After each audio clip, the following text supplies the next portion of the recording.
अस्सलाम वालेकुम। प्रोग्राम दोहरा के साथ मैं हूं असदरीम खान और मेरा साथ देंगे इफ्तिखार शराजी साहब। बात करेंगे जस्टिस काजी फ़ाइज़ ईसा साहब के सुप्रीम कोर्ट के रिव्यू के मुतालिक, यानी वो रिव्यू जो कि 10 रुकनी बेंच अदालत उज़्मा के फ़ैसले के से जुड़ा हुआ था रिव्यू में। और ये काफ़ी एक अनप्रेसिडेंटेड चीज़ है। रिव्यू में अदालत उज़्मा के 2019 के फ़ैसले को ओवरटर्न कर दिया गया और ख़ुसूसी तौर पे जो हतमी फ़ैसले के पैराग्राफ्स 4 से 11 थे जो कि जुड़े हुए थे जस्टिस काजी फ़ाइज़ ईसा साहब और उनकी फैमिली पर FBI और सुप्रीम जुडिशल काउंसिल की टैक्स प्रोसीडिंग्स की। अब इन पैराग्राफ्स को ओवरटर्न तो कर दिया, रिकॉल कर दिया, लेकिन अब इससे ये भी वाज़ेह होता है कि जस्टिस काजी फ़ाइज़ ईसा साहब का इस रेफरेंस से जुड़ा हुआ कोई अब प्रोसीडिंग नहीं हो पाएगी, ना तो सुप्रीम जुडिशल काउंसिल में और ना तो FBI के ज़रिए। और जो भी प्रोसीडिंग्स आज तक हुई हैं उनको कलादम करार दे दिया गया है और उनको स्ट्राइक डाउन कर दिया गया है।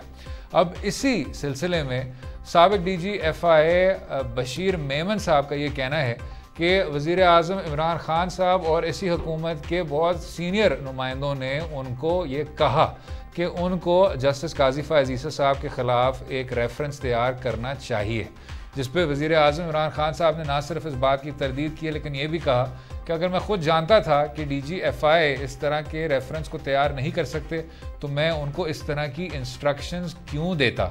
जबकि शहबाज गिल साहब ने बशीर मेमन साहब के इल्ज़ामात को एक बार फिर तरदीद करते हुए ख़ुसूसी मुआविन शहबाज गिल साहब ने यह भी कहा कि साबिक़ DG FIA बशीर मेमन साहब के अपने कुछ टैक्स के अमूर थे जिनके ख़िलाफ़ इमरान खान साहब एक्शन लेने वाले थे और उस वजह से अब वो इन तमाम इल्ज़ामात को एक तरह से एक सियासी रंग दे रहे हैं। शराजी साहब, सबसे पहले सर बशीर मेमन सारे इस एपिसोड पे आते हैं और फिर आगे जो ये रिव्यू जजमेंट है जिसका अभी तक तफसील में फ़ैसला नहीं आया उस पर भी बात करेंगे। जी जनाब।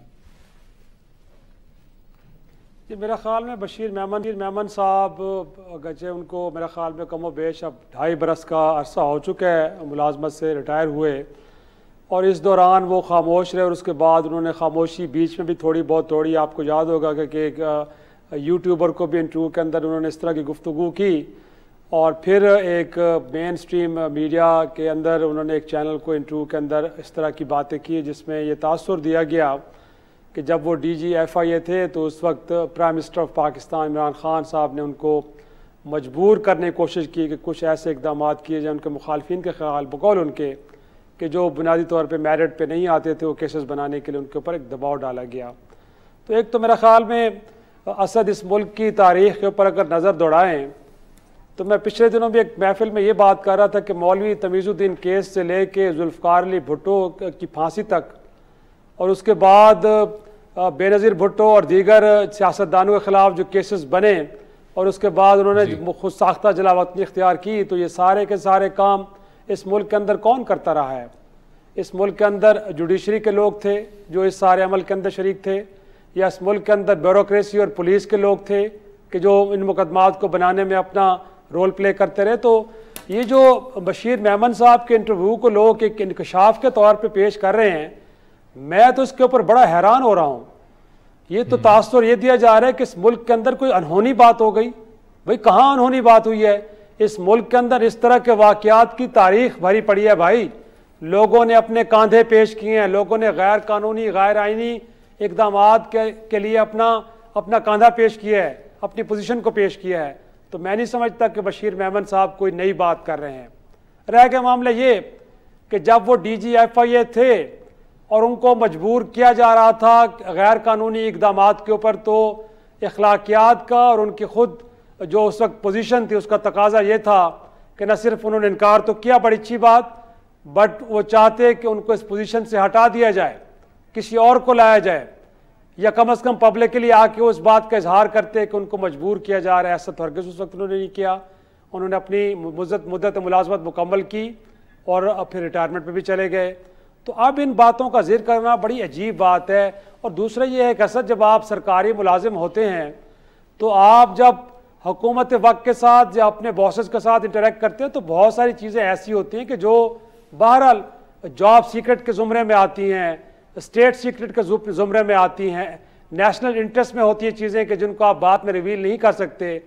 कल इस मुल्क का कोई सेक्रेटरी दिफा उठे और वो कहे कि उनसे वजीर दिफा या इस मुल्क के आर्मी चीफ या प्राइम मिनिस्टर क्या कहते रहे हैं। कल इस मुल्क का कोई सेक्रेटरी दाखिला उठ के खड़ा हो जाए कि उससे क्या क्या बातें होती रही, वो पब्लिकली आके कहना शुरू कर दे, तो मेरा नहीं ख्याल कि ये एक दुरुस्त इक़दाम होगा। और तस्वीर का दूसरा रुख मैं उसका भी ज़रूर जिक्र करूँगा असद, कि अगरचे बशीर मेमन साहब ये कह रहे हैं कि प्राइम मिनिस्टर ऑफ पाकिस्तान ने उनसे कहा कि मरियम नवाज साहब के खिलाफ दहशतगर्दी का मुकदमा बना दें, आप पार्टी का शिश के तहत ख्वाजा आसिफ के खिलाफ मुकदमा बना दें, आप दूसरे लोगों के खिलाफ मुकदमा बना के उनको गिरफ्तार करें। लेकिन बशीर मेमन साहब को इस बात को भी अप्रिशिएट करना चाहिए कि उन्होंने प्राइम मिनिस्टर को इनकार किया और प्राइम मिनिस्टर ने उनके इनकार को एक्सेप्ट किया और उस दौरान उनके खिलाफ कोई किसी किस्म की कोई कार्रवाई इंतकामी नहीं की गई। ना तो उनको DGIA FIA के ओहदे से हटाया गया और ना उनको विक्टिमाइज किया गया। तो मेरे ख्याल में इमरान खान कुछ सवालों से तो अप्रिशिएट करेंगे ना। नहीं शिराजी साहब, आपको इंटरप्ट कर रहा हूँ, ये एंगल ये है, ये वाकई तस्वीर का दूसरा रुख है, लेकिन हैव अ हार्ट सर। आप अगर वज़ीर आज़म साहब हैं, DG FIA साहब आपके पास आते हैं, आप उनको एक इतनी तवील फहरस्त देते हैं, let's say for the purpose of this conversation कि बशीर मेमन साहब जो कह रहे थे बिल्कुल दुरुस्त कह रहे थे। उन्होंने कहा कि मरियम नवाज साहिबा के ख़िलाफ़ केसेस बनाएं। ये उनका कहना है कि मुझे रियासत से ये दबाव आ रहा था, वज़ीर आज़म से ये दबाव आ रहा था, शायद खकान अब्बासी साहब पे बनाएं, खुरम दस्तगीर साहब पे बनाएं, हमजा शहबाज साहब पे बनाएं, ख्वाजा आसिफ साहब पे बनाएं। यानी ये फहरिस्त तवील से तवील होती जा रही थी और पाकिस्तान मुस्लिम लीग नवाज़ की जितनी भी सीनियर तरीन क़यादत थी वो आपके सामने। साथ में पाकिस्तान पीपल्स पार्टी के लीडरान का भी जिक्र किया, खुर्शीद शाह साहब का और दीगर लीडरान का। तो अब अगर वज़ीर आज़म साहब ने उसी वक्त शायद एक्शन नहीं लिया तो बशीर मेमन साहब का तो यही बयानिया है ना सर कि मुझे OSD कर दिया, और जब मुझे ये लगा कि OSD मुझे करना मेरे शायद सर्विस के मुताबिक नहीं था, कद काट के मुताबिक नहीं था, तो उस वजह से फिर मैं वहाँ से मुस्ताफ़ी हो गया। ये नैरेटिव है शराज साहब कि हुआ मेरे साथ कार्रवाई हुई, बाद में पेंशन के भी इश्यूज हुए जो कि बाद में फिर अदालत आलिया गए, तो ही तो सेज कि हुकूमत ने एक्शन लिया मेरे खिलाफ। कतन मेरा नहीं ख्याल कि क्या कोई एक्शन। मैं तो ये समझता हूँ कि अगर आपने FIA के इस फोरम को इस्तेमाल करना था तो चलो हम ये कह सकते हैं कि अपनी रिटायरमेंट से 15 दिन पहले उनको OSD बना दिया गया, उनको हटा दिया गया। उसके बाद क्या जो नए DG FIA आए हैं, क्या उस फोरम से नवाज शरीफ हों, हमजा शहबाज हों, शहबाज शरीफ हों, मरियम साहिबा हों, खुर्शीद शाह हों, आसिफ जरदारी साहब हों, कोई एक ऐसा शख्स है जिनके खिलाफ वहाँ से कोई नया मुकदमा बना है? तो अगर प्राइम मिनिस्टर ने ये माइंड बना लिया था कि यही एक बेस्ट फोरम है जिसको मैंने इस्तेमाल करके इन लोगों को मैंने विक्टिमाइज़ करना है, जो उनके खिलाफ केसेस बनाने हैं, तो बशीर मेमन साहब तो चले गए थे, तो फिर उसके बाद जो DG आए हैं तो ये काम उनको क्यों नहीं सौंपा गया? तो मैं समझता हूँ कि उनके एलिगेशन को ज़रूर कहीं ना कहीं इन्वेस्टिगेट होना चाहिए, इसमें कोई शक नहीं है। अगर वो क्लेम कर रहे हैं तो उनके पास कुछ ठोस शवाहिद होंगे, और जिस तरह शहबाज गिल साहब ने भी कहा है कि हम तो चाहेंगे कि कानूनी माहिरीन की एक टीम बना देते हैं, उस टीम के सामने आके वो शवाहिद रखें, और अगर उन शवाहिद के अंदर कोई जान है तो इस मुल्क के अंदर अगरचे माजी के तमाम प्राइम मिनिस्टर्स तो बहुत सारे मिसकंडक्ट करने के बावजूद भी ढिठाई के साथ बैठे रहे, और यहाँ तक कि जब सुप्रीम कोर्ट का फैसला आया, यूसुफ गिलानी साहब को कहा गया कि स्विस हकाम को ख़त लिखें, उस जो पैसा लूटा हुआ वहाँ पर रखा गया है, उन्होंने ख़त लिखने के बजाय डिसक्वालीफाई होकर मुल्क घर जाना बेहतर समझा। तो ये तो माजी के कंडक्टर हैं। लेकिन इमरान खान साहब के बारे में कहा जाता है कि वो क्योंकि वेस्टर्न डेमोक्रेसी की मिसालें देते हैं कि जहाँ पे एक छोटा सा भी कोई ऐसा गैर कानूनी इकदाम न सिर्फ प्राइम मिनिस्टर उनकी टीम से सरजद हो जाए तो वहाँ के वज़ीर आज़म को घर जाना पड़ता है। तो मैं समझता हूँ कि अगर बशीर मेमन साहब के इन इल्ज़ामात के अंदर कुछ जान है और किसी लीगल फोरम के ऊपर वो उनको इस्टेब्लिश कर पाते हैं तो इस मुल्क के अंदर नई रिवायतें ज़रूर पढ़नी चाहिए, हर किसी को अकाउंटेबल करना चाहिए।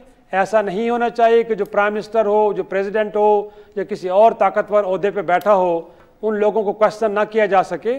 और यहाँ पे भी देखा है हमने, आज हम जिस केस को डिस्कस कर रहे हैं काजी फाजिल साहब के केस को, कहीं ना कहीं एक इनिशियली तो उसको इन्वेस्टिगेट किया गया है। ये और बात है कि जब फैसला आया है रिव्यू पिटिशन के अंदर तो अगेन ये भी अनप्रेसिडेंटेड है।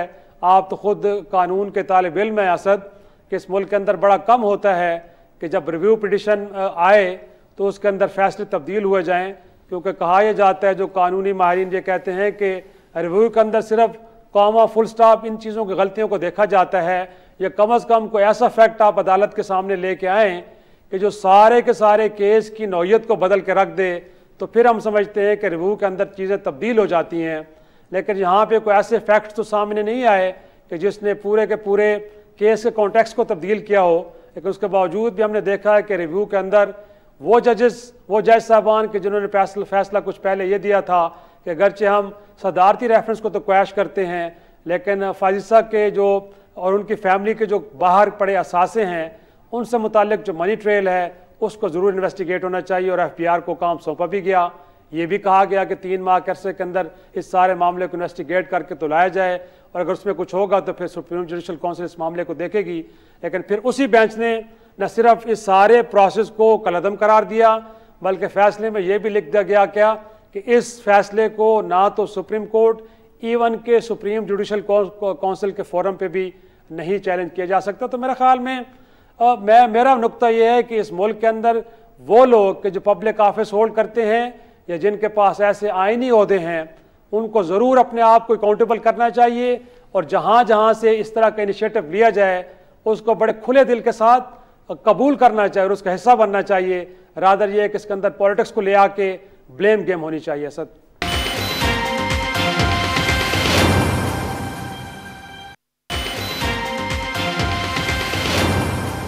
जो एक सिलसिला चलता आया है बहुत ज़्यादा अहम था कि अब इसको कोई ना कोई हतमी शक्ल दे दी जाए। 2019 से लेकर आज तक सर ये प्रोसीडिंग्स चलती आ रही थी। 2 साल लग गए। अदालत उज़्मा के एक जज साहब पे ये प्रोसीडिंग जारी रही, और फिर उसके बाद अगर आपने इस तरह का फ़ैसला किया 2019 में कि अदालत उज़्मा में अगर एक जज साहब अपना केस ले आए हैं अपने सुप्रीम जुडिशल काउंसिल में रेफरेंस के ख़िलाफ़, तो उसमें भी अब एक तरह से फाइनलिटी आ जानी चाहिए थी कि या तो आप उस रेफरेंस को कलादम करार पूरी तौर पे दे रहे हैं, या आप जज साहब की अपील को या जज साहब की पटिशन को पूरी तौर पर मुस्तरद कर रहे हैं। हमने देखा कि एक बीच का एक रास्ता निकल आया कि आपने रेफरेंस को कलादम करार दे दिया और उसको खारिज कर दिया, लेकिन साथ में ये बीच की प्रोसीडिंग्स FBR के थ्रू सुप्रीम जुडिशल काउंसिल से लिंक्ड वो आप उनको चलाते रहे आगे। अब जाके आप सही कह रहे हैं, रिव्यू में अमूमन ये नहीं होता। जो पिछला हाई प्रोफाइल केस था वो बल्कि 2015 में नायाब परिंदों का सुओ मोटो था, जो जस्टिस जवाद ख्वाजा साहब का फैसला था, और आपने देखा कि उस रिव्यू में जस्टिस काजी फायज़ ईसा साहब थे, लेकिन दोस्त मोहम्मद खान साहब जो कि तीसरे जज साहब थे उनको नहीं उस बेंच में शामिल किया गया, और जो ख्वाजा साहब का फैसला था उसको ओवरटर्न कर दिया गया। ये मेरे ख्याल से शराजी साहब 6 साल में पहली बार इतना हाई प्रोफाइल रिव्यू है जिसने एक बार फिर अदालत उज़्मा के फैसले को ओवरटर्न कर दिया है। लेकिन और आपने बिल्कुल जो मरकज़ी नुक्ता है उसको भी पॉइंट आउट किया कि 2 जज साहिबान थे जिन्होंने अदालत उज़्मा के 2019 के फैसले को मंजूर किया, जो कि अब कह रहे हैं कि रिव्यू के ज़रिए उस फैसले को पूरी तौर पर ओवरटर्न करना चाहिए। तफसीली फ़ैसले के लिए इंतज़ार कर लेते हैं ताकि ये ज़्यादा वाज़ेह हो जाए कि कौन से वो कानूनी ज़ाविये थे जिनको सामने रखते हुए उन्होंने ये किया। लेकिन मैं ये फिर भी कहूँगा शराजी साहब, ये बहुत ज़्यादा अहम था कि अब इस काम को तमाम कर दिया जाए, इसको अब एक मुस्तकिल किस्म की एक शक्ल दे दी जाए और क्लैरिटी आए, शफाफियत आए, आपने किस डायरेक्शन में चले जाना है। पिछले 2 साल से ये पूरा अदारा एक तरह से ट्रायल पे था। सही बिल्कुल बिल्कुल, इसमें कोई शक नहीं है कि बिल्कुल ऐसे ही होना चाहिए। और साथ में जो बशीर मेमन साहब का मामला है, तो मैं इस पे ज़रूर ये बात करूँगा सद कि एक सियासी जमात मुस्लिम लीग नून इस मामले पे बड़ा शोर मचा रही है, बड़ा शोर मचाया जा रहा है। एक तो फाजिसा साहब के मार में भी जब फैसला आया और साथ में उन्होंने लिंक किया मैं बशीर मेमन साहब की स्टेटमेंट को, तो उन्होंने ये तासुर देने की कोशिश की कि शायद हुकूमत वक्त भी इस अदलिया को सुप्रेस करना चाह रही है, इस अदलिया को दबाव में रखना चाह रही है। तो मेरा ख्याल में वो जमात के जिनका अपना माजी बहरहाल इस तरह की चीज़ों से भरा पड़ा है, लोगों को नहीं भूला होगा असद वो सुप्रीम कोर्ट पे हमला करना, लोगों को वो नहीं भूला होगा वो ऑडियो टेप्स के जिसके अंदर शहबाज शरीफ उस वक्त जस्टिस कयूम साहब को हिदायत दे रहे हैं कि मुखालफिन को कैसे रगड़ा लगाना है, उनको सज़ाएँ क्या देनी है आपने। और लोगों को ये भी नहीं भूला होगा कि जो एहतसाब कमीशन एक बनाया गया था एहतसाब-उर-रहमान के नाम से, और उसके नतीजे में लोगों के खिलाफ किस तरह केसेस बनाए गए थे। तो मेरा ख्याल में उस जमात को तो नहीं ये शोर मचाना चाहिए कि ये क्या हो गया, उनको तो पता है कि माजी में शिराजी खुद साहब क्या इसका जो तो अगर दूसरा आप बिल्कुल सही कह रहे हैं शिराजी साहब, लेकिन इसका दूसरा जाविया ये भी है कि पाकिस्तान तहरीक इंसाफ को अपनी कानूनी कारकर्दगी पे थोड़ी सी तवज्जो देनी चाहिए। अगर आपने एक अदालत उज़्मा में वो सुप्रीम जुडिशल काउंसिल में इतना संजीदा रेफरेंस देना है तो आपने किस तरह की तवज्जो अपनी अप्लाई की कि उस रेफरेंस को पूरी तौर पर मुस्तरद किया 10 के 10 जज साहिबान ने। देखिए ना, सवाल तो सिर्फ ये उठता था रिव्यू में कि क्या सुप्रीम जुडिशल काउंसिल में प्रोसीडिंग्स को विशिएट होना चाहिए कि नहीं। ये सवाल कभी नहीं उठा कि क्या इस रेफरेंस को बरकरार रहना चाहिए था कि नहीं रहना चाहिए था, या ये रेफरेंस पूरी तौर पर एक गैर कानूनी था कि नहीं था। इसका मतलब है कि 10 जज साहिबान ने आपके रेफरेंस को इलीगल करार दिया है, और रिव्यू में फिर वो अगला कदम लेते हुए उन्होंने कहा कि उस रेफरेंस से जुड़े हुए जितने इल्ज़ामात भी हैं उनको आप मजीद इस तरह लिटिगेट नहीं कर सकते, उस पर प्रोसीड नहीं कर सकते। तो हुकूमत वक्त के लिए भी मैं समझता हूँ ये एक बहुत बड़ा सवालिया निशान है उनकी अपनी कारकर्दगी पे कि इतने ज़्यादा वसाइल आपने एक्सपेंड किए on something that was so clearly illegal. Shirazi साहब, पाकिस्तान तहरीक इंसाफ को भी ये सोचना चाहिए। मुस्लिम लीग नवाज की जो बेतहाशा तल्ख तारीख है इसी अदलिया के साथ, वो तो सबके सामने है। जी बिल्कुल बिल्कुल बिल्कुल, इसमें कोई शक नहीं है कि हुकूमत वक्त को चाहिए था कि माजी की प्रैक्टिस को आगे ले जाने के बजाय एक नई मिसाल, एक नई नज़ीर लेके आते सामने। और अगरचे कहीं से कोई एक इन्फॉर्मेशन आपको मिली भी थी तो मेरा ख्याल में उसको पहले बेस्ट वे में आप थारोली इन्वेस्टिगेट करते, और अगर आपको लगता कि हाँ कुछ चीज़ें ऐसी हैं जो ऐसी स्ट्रॉन्ग एविडेंस आपके सामने आई है कि जिसके बुनियाद पे आप किसी भी एक मुअज़्ज़ज़ जज के बैरून मुल्क असासों से मामले को इन्वेस्टिगेट करना चाह रहे हैं तो एक दुरुस्त रास्ता अख्तियार किया जाता।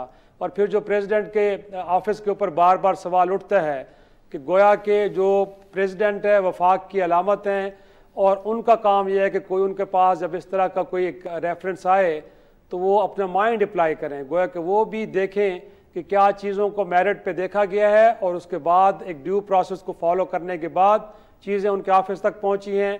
तो मेरा ख्याल में वो भी एक मिसिंग एलिमेंट है। माजी में भी अगर इस तरह मुशर्रफ दौर में हुआ कि एक प्राइम मिनिस्टर ने एक रेफरेंस भेजा और प्राइम मिनिस्टर उसको आगे सुप्रीम जुडिशल काउंसिल की तरफ बढ़ा दिया, तो जमहूरी दौर के अंदर अगर डॉक्टर आरिफ अलवी साहब भी इसी तरह के कंडक्ट का मुजाहरा कर रहे हैं तो मेरा ख्याल है फिर प्रेसिडेंट ऑफिस को ये ज़रूर सोचना चाहिए कि इस तरह की चीज़ें कि जो आगे चल के अगर उनकी आइनी कानूनी हैसियत और उसके अंदर कहीं अगर मेलाफाइडी का एलिमेंट विजिबल होता है तो न सिर्फ उससे जो प्राइम मिनिस्टर का ऑफिस है वो मुतासर होता है बल्कि प्रेसिडेंट का ऑफिस भी बुरी तरह मुतासर होता है। तो उनको रबर स्टैम्प के तौर पे अपने ऑफिस को इस्तेमाल हरगिज़ नहीं करना चाहिए, मेरिट पे चीज़ों को देखें, और अगर मेरिट बनता है तो ज़रूर उसकी ओनरशिप भी लेनी चाहिए।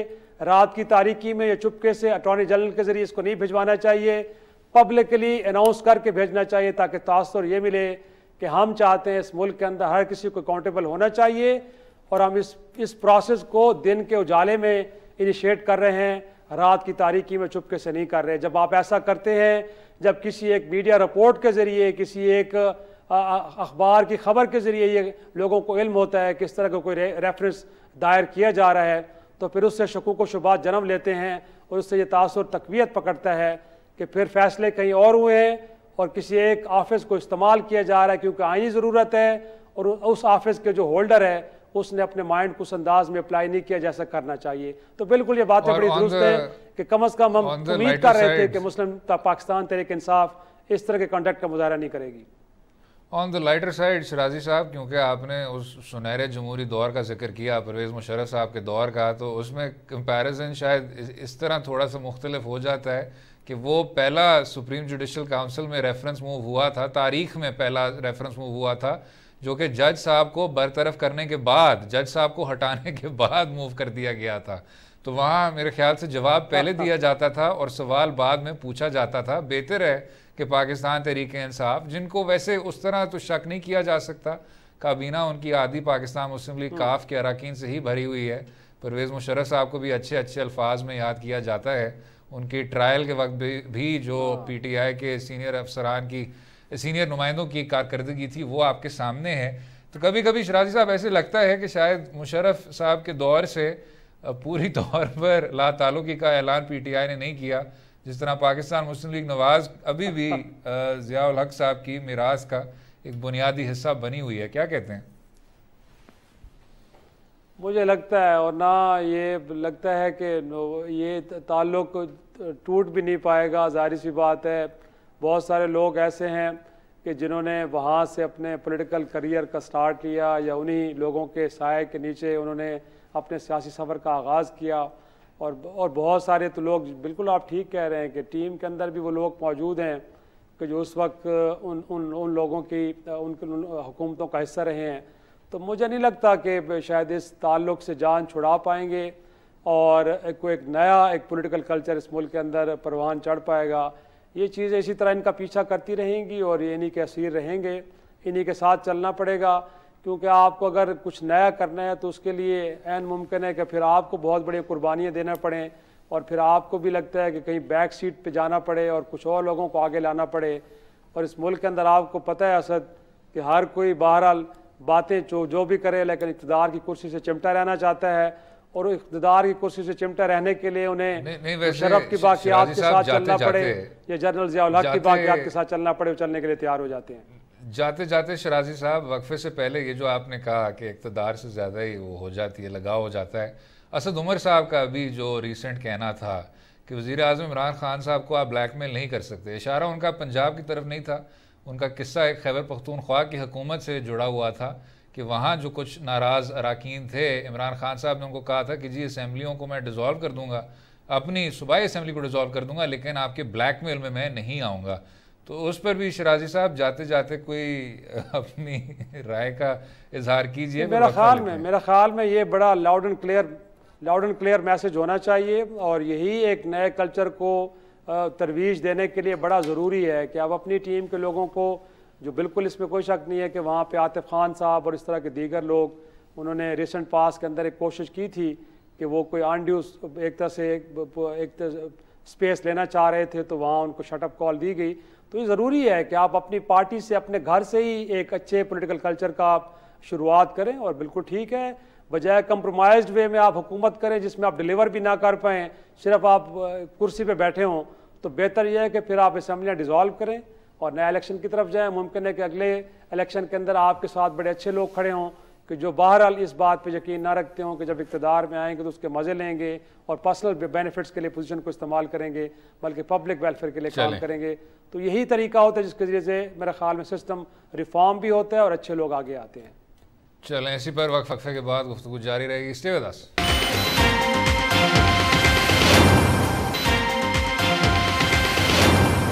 Welcome back to Do Raay. बात करेंगे कुछ तालीमी सतह पर, तालीमी शोबों पर खैबर पख्तूनख्वा हुकूमत और कुछ अहम अदारों के बीच ना सिर्फ उनके ताल्लुकात में कशीदगी आई है, लेकिन इसी इशूज़ पर काफ़ी हलचल भी देखने को मिला है। शराजी साहब, ये जो गोमल यूनिवर्सिटी वाला एस्पेक्ट है वो ज़रा डिस्कस कर लेते हैं और फिर हमें ज्वाइन कर रहे होंगे साबिक़ vice chancellor Gomal university doctor Iftikhar Ahmad साहब। जी शराजी साहब। जी असद, डेर इसमाइल ख़ान, आपको मालूम है कि खैबर पख्तूनख्वा का एक बड़ा पसमानदा ज़िला है और पसमानदगी तो अपनी जगह पे, लेकिन पिछले 10-20 वर्षों में दहशतगर्दी से भी बड़ी बुरी तरह मुतासर हुआ है। अगरचे वहाँ पे एक यूनिवर्सिटी 1974 से बनी हुई है गोमल यूनिवर्सिटी के नाम से, और इस यूनिवर्सिटी ने बड़े अच्छे ज़बरदस्त किस्म के लोग प्रोड्यूस किए हैं, लेकिन इस वक्त सूरत हाल ये है कि बड़े एक शदीद माली बहरान से शिकार है और वहाँ पे एक ज़री फैकल्टी भी काम कर रही है। और अगरचे अब इस ज़री फैकल्टी को यूनिवर्सिटी का दर्जा देने का फ़ैसला तो हुआ था, लेकिन बड़ी हैरान कुन बात है कि इसको अपग्रेड करने के लिए बड़ा एक अजीब तरीका अपनाया गया है। गोया कि इसके लिए एक अलग से फ़ंड जनरेट करने के बजाय गोमल यूनिवर्सिटी से ये कहा जा रहा है कि वहाँ के फ़ंड्स को काट के इस फैकल्टी को अपग्रेड करके यूनिवर्सिटी बना दिया जाए। और वो यूनिवर्सिटी जो पहले ही माली बहरान का शिकार है, और मैं ये हैरान होता हूँ कि जब वहाँ की यूनिवर्सिटी इंतज़ामिया ने इस मामले को गवर्नर खैबर पख्तूनख्वा शाह फरमान साहब के साथ टेकअप किया, तो वो तहरीक इंसाफ के जो इस मुल्क के अंदर एजुकेशन रेवोल्यूशन पे यकीन रखती है, और उनके जो रहनुमा इमरान खान साहब हैं वो भी कहते हैं कि जब तक इस मुल्क के अंदर एजुकेशन रेवोल्यूशन नहीं आएगा ये मुल्क तरक्की नहीं कर सकता, उन लोगों के रवैये बड़े ही अफसोसनाक हैं। गोया के बजाय ये कि वाइस चांसलर साहब की गुफ्तगू को पॉजिटिवली सुना जाता, रादर उनको मुअत्तल कर दिया गया, उनको अलग कर दिया गया उहदे से, और उनको अलग करके उनकी जगह किसी और शख्स को बिठा दिया गया। तो गोया के तालीम से जुड़े लोगों को आप क्या मैसेज दे रहे हैं कि एक तो ये कि आप गैर आइनी गैर कानूनी इकदाम उठाएं, और उस इकदाम की निशानदेही अगर इंतज़ामिया करे यूनिवर्सिटी की तो आप उनको सजाएँ दें, और अगर आप ये एकेडेमिया के लोगों के साथ इस तरह का रवैया रखेंगे तो फिर आप किस उम्मीद के साथ आगे बढ़ सकते हैं कि इस मुल्क के अंदर आप एजुकेशन रेवोल्यूशन बर्पा करेंगे। तो मैं हैरान होता हूँ कि तहरीक इंसाफ की हुकूमत कि जो BRT के ऊपर तो 100 अरब रुपए लगा सकती है, जो बिलियन ट्री के ऊपर अरबों रुपए खर्च कर सकती है, जो मालम जब्बा के अंदर रिजॉर्ट्स बना सकती है, जो टूरिज्म को प्रमोट कर रही है, वो तालीमी इदारों को बजाय आगे ले जाने के उनको पीछे ले जा रही है। और मैं हैरान हो रहा हूँ असद, मुझे इस यूनिवर्सिटी से जुड़े हुए साथी कि जिनको 2017 में रिटायरमेंट मिल चुकी है, आज तक उनको रिटायरमेंट के पैसे नहीं मिले, और वो रो रो के मुझे बता रहे थे कि ये सूरत हाल है। तो मैं हैरान होता हूँ। मेरे ख्याल में बाकी बातें तो वहाँ के वाइस चांसलर साहब के जो इस वक्त साबिक हो चुके हैं, उन्होंने मेरे ख्याल में गलती ये की है कि जब गवर्नर साहब ने कुछ जो चांसलर हैं उनकी उन्होंने बात नहीं सुनी, तो उन्होंने एक प्राइम मिनिस्टर को ख़त लिख दिया, उन्होंने आर्मी चीफ को तो नहीं लिखा, इस मुल्क के चीफ जस्टिस को तो नहीं लिखा, चीफ एग्जीक्यूटिव को लिखा है। तो उसी पादाश में उनको सौदे से बैठाया गया। तो बेहतर है कि वही बताएं कि ये मामला है क्या। लगता है मेरे ख्याल में वो हमारे साथ हैं भी, सी डॉक्टर इफ्तिखार अहमद साहब। जी डॉक्टर साहब, आप हमें सुन पा रहे हैं? जी सर। ये बताइएगा सर, ये जो तमाम सिलसिला है ये आपके करीब कैसा रहा है? ये सारा एपिसोड है क्या डॉक्टर इफ्तिखार अहमद साहब? बिस्मिल्लाहिर्रहमानिर्रहीम। सर आप लोगों का बहुत शुक्रिया। पहले तो मैं थोड़ा सा तारुफ कराऊं, वो जरूरी होगा। मैं स्वात मट्टा से मेरा ताल्लुक है, पहाड़ों से, और यहाँ से पढ़ के मैंने पेशावर यूनिवर्सिटी से MSc की है, पंजाब यूनिवर्सिटी से MPhil किया है, कायद-ए-आज़म यूनिवर्सिटी से पढ़ा हूँ, फिर अमेरिका में यूनिवर्सिटी ऑफ आइडाहो से PhD किया है, फिर मैं बे कॉलेज मिशिगन अमेरिका में पढ़ाता रहा, फिर लुइजियाना स्टेट यूनिवर्सिटी में पढ़ाता रहा। फिर आखिर में मैंने यही सोचा कि मुझे जाके अपने मुल्क की खिदमत करनी चाहिए। फिर वापस आया इधर पाकिस्तान। शुक्र है अल्लाह ताला का मुझ पर ये एहसान कि मैं इधर सर्व करता रहा, और अभी तक मैंने फिजिक्स में 23 PhD प्रोड्यूस किए हैं। 210 से ज्यादा मेरे रिसर्च आर्टिकल्स हैं जो दुनिया के लीडिंग जर्नल्स में हैं। और इस वक्त इस सूबे से जो रिसर्च हुआ है, इस सूबे से खैबर पख्तूनख्वा की मैं बात करता हूँ, सबसे ज्यादा इम्पैक्ट फैक्टर मेरा है, 500 के करीब। तो मैं एक एकेडमिक्स का बंदा हूँ, मैं एक उस्ताद हूँ, मैं एक रिसर्चर हूँ। साथ साथ नेचुरली फिर एकेडमिक्स को चलाने के लिए एकेडमिक का एडमिनिस्ट्रेशन भी अगर एकेडमिक्स का हो तो चीजों को बेहतर समझता है। इससे पहले मैंने एक असाइनमेंट की, वो Ahmedabad university of science and technology, बड़ी चैलेंजिंग जगह। जब शुरू हुई तो क्राइसिस की शिकार, 3 साल मैंने बड़ी मुश्किल से उस यूनिवर्सिटी को जो है सेट किया। उधर के ट्रैक पर हुकूमत ने फिर मुझे जो है फिर चूज किया कि यार गोमल यूनिवर्सिटी के हालात खराब है, इसको उधर भेज देते। गोमल यूनिवर्सिटी के जो हालात हैं वो आप सब लोगों को पता है कि sexual harassment, financial issues, administrative issues, और इसके साथ साथ माफियाज, और ये बाहर के लोगों का इंटरफियरेंस, बहरहाल बहुत सारे मसाइल थे यूनिवर्सिटी के। एक मसले का अगर मैं बता दूं कि 2008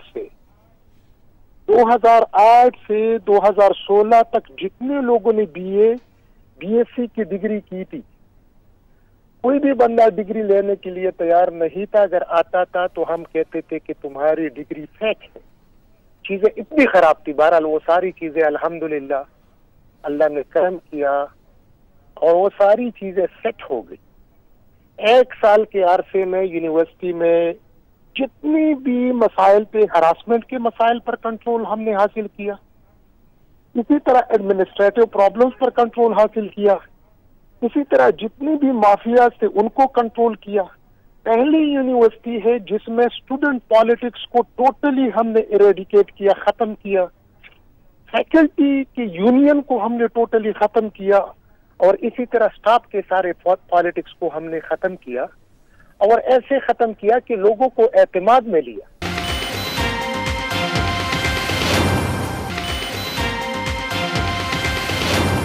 इतना कुछ अच्छा करने के बाद भी चांसलर आपसे नाराज क्यों है? आपको तो ओहदे से हटा दिया गया, मामला हुआ क्या है वो जरा बताया नाज़रीन को। अब मैं आता हूँ, उधर ही आता हूँ। जब सारी चीजें सेट हो गई, यूनिवर्सिटी चलने लगी, तो मीनवाइल ऐसा हुआ कि कैबिनेट ने फैसला किया। 52nd कैबिनेट इजलास में फैसला हुआ कि गोमन यूनिवर्सिटी के फैकल्टी, एग्रीकल्चर फैकल्टी को उन्होंने अपग्रेड करके उन्होंने एग्रीकल्चर यूनिवर्सिटी डेरा इस्माइल खान बना दिया। अब इशू ये है कि एग्रीकल्चर यूनिवर्सिटी डेरा इस्माइल खान 2018 में एक ऑलरेडी बनी हुई है। 52nd कैबिनेट में एक और यूनिवर्सिटी बनती है उस नाम की। तो दूसरी बात उसमें ये थी कि मैंने उस पर प्राइम मिनिस्टर साहब को खत लिखा, कैटेगोरिकली सारे पॉइंट्स को मैंने पिन पॉइंट किया। उसमें मैंने यही लिखा कि एक तो हमारे एक्ट में प्रोविजन नहीं है, हमारे एक्ट में किसी कैंपस या सब कैंपस को अपग्रेड करके यूनिवर्सिटी बनाई जा सकती है, लेकिन कैंपस के अंदर कोई भी फैकल्टी या कोई डिपार्टमेंट आप अपग्रेड करके यूनिवर्सिटी नहीं बना सकते। और उसकी बुनियादी वजह यह है कि इसके एडमिनिस्ट्रेटिव इश्यूज पर शुरू हो जाते, प्रोविजन एक्ट में नहीं है। दूसरा, उसमें मैंने कहा था कि ये तो चूंकि एक्ट में ये इख्तियार सिर्फ और सिर्फ सिंडिकेट का है कि सिंडिकेट मतलब ये है चाहे तो जमीन किसी को दे सकती है, बिल्डिंग किसी को दे सकती है और किसी का इख्तियार नहीं है। तो जिसका इख्तियार है उससे पूछना चाहिए था। ये दूसरी बात हो गई। तीसरी बात मैंने ये की कि देखे कि ये हमारे सूबे में क्यों होता है। पेशावर यूनिवर्सिटी को हमने टोटे किया। एक यूनिवर्सिटी के हमने एक बनी एग्रीकल्चर यूनिवर्सिटी, दूसरी बन गई engineering university, Khyber medical university बन गई। इसके मुकाबले में पंजाब में देखे, आप पंजाब यूनिवर्सिटी को देखे तो उसमें सारे फैकल्टी है लेकिन उसको किसी ने टोटे नहीं किया। कराची यूनिवर्सिटी को किसी ने, सिंध यूनिवर्सिटी को किसी ने टोटे नहीं किया। इसी तरह बलूचिस्तान की यूनिवर्सिटी के किसी ने इतने टोटे नहीं बनाए। बल्कि रिसेंटली मैं एक मिसाल दूं, मुल्तान में BZU की फैकल्टी ऑफ एग्रीकल्चर, उसको मतलब यह है कि प्लान ये था कि उसको अपग्रेड करके एग्रीकल्चर यूनिवर्सिटी बनाई जाए, तो सिंडिकेट ने रिफ्यूज किया। तो अब हमारे पास मुल्तान में एक BZU में हमारे पास फैकल्टी है एग्रीकल्चर की और दूसरी मुल्तान में एक यूनिवर्सिटी है जिसका नाम है Nawaz Sharif university, agriculture university. वो सेपरेट यूनिवर्सिटी है। इसी तरह एक और मिसाल मैं देता हूँ, एक और मिसाल भी मैं देता हूँ सर, इस्लामिया यूनिवर्सिटी के। डॉक्टर साहब हमारे पास क्योंकि वक्त कम है, हम ये जानना चाह रहे हैं कि आपकी गवर्नर साहब तो सुन नहीं रहे, प्राइम मिनिस्टर भी नहीं सुन पा रहे, मसला का हल क्या है आपकी नजर में? अब आगे वे फॉरवर्ड क्या है? देखिए कि मतलब अगर आपके ग्रीवेंसेस प्रोविंशियल हुकूमत से हो तो नेचुरली आपके पास चॉइस यही है कि आपने प्राइम मिनिस्टर की तरफ ही जाना है। तो जब मैंने उधर किया तो इन लोगों ने कहा कि भाई आपने तो क्रिटिसाइज किया, आपने अपोज किया, आपने और इसी तरह लेट डाउन प्रोसीजर का बाईपास किया। हालांकि मुझसे पहले बहुत सारे वाइस चांसलर ने प्राइम मिनिस्टर साहब को लिखा है, कोई ऐसी बात नहीं है, और यूनिवर्सिटी प्रोफेसर तो सारी दुनिया में लिखते रहते। अब अगर प्रोफेसर को आप रोके, देखिए मैंने अगर कोई गलत बात की हो, अगर मैंने अपनी जात की बात की हो, अगर मैं इदारे का पूछता हूं, अगर मैं हायर एजुकेशन का नहीं पूछूंगा, बीइंग अ प्रोफेसर तो कौन पूछेगा। तो एनीवे फिर यही हुआ, उन्होंने मुझसे एक्सप्लेनेशन कॉल की, डिसिप्लिन रिएक्शन लेंगे, मैंने उसका तीन पेजेस जवाब दिया है और उनको कैटेगोरिकली बता दिया है कि ये चीजें ठीक नहीं है। तो इंस्टेड ऑफ हियरिंग मी, मुझे कॉल करते, मुझे बैठाते, मुझे अगर मैं गलत हूं तो समझा देते यार ये चीजें तुम्हारी ठीक नहीं है, हमने हर सूरत में करना है।